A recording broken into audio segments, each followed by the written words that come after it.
radio for small full-time job goes. Anything else changed with that since then? Yeah, no, I mean, I had made the decision to get out of the military, and so that's been communicated to the Army, and they're tracking that. It just takes time for that to kind of go through the process. So my commitment's not up until next October, and so I'll fulfill my commitment that I have for my term of service, and then I'll go ahead and transition out. It's just it's not something anybody should take lightly, and it takes time.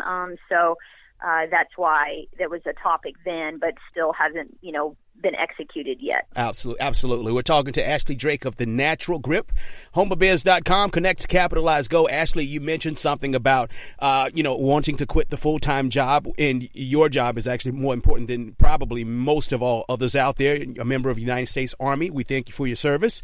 So what were some of the things and details that you had to think about and consider before you decided to walk away from that safety net, so to speak? Yeah, I mean, definitely getting paid on the 1st and the 15th, an officer's salary is a big thing to walk away from.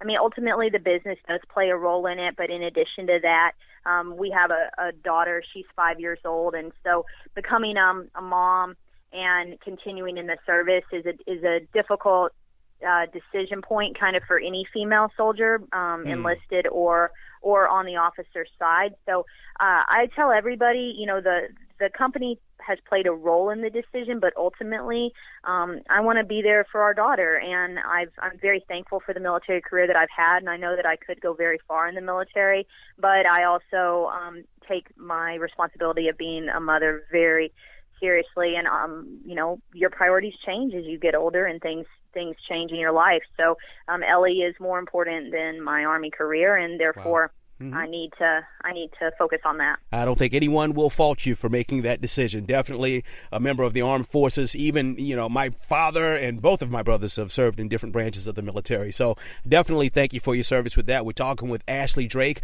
of The Natural Grip. Now, you mentioned something. 3-4 years in to the business, $1 million in sales later. I mean, you go back to your husband saying it'll never sell. When you sold your first 6 figures, what'd he say? He said, he said, okay, now what? And I said, well, we keep going, I mean, it was just kind of like that. He, he was skeptical at first, but, when we started the business in May of 2013, by the end of that year, we had done $60,000 in sales. And so that was kind of the moment like, oh man, this is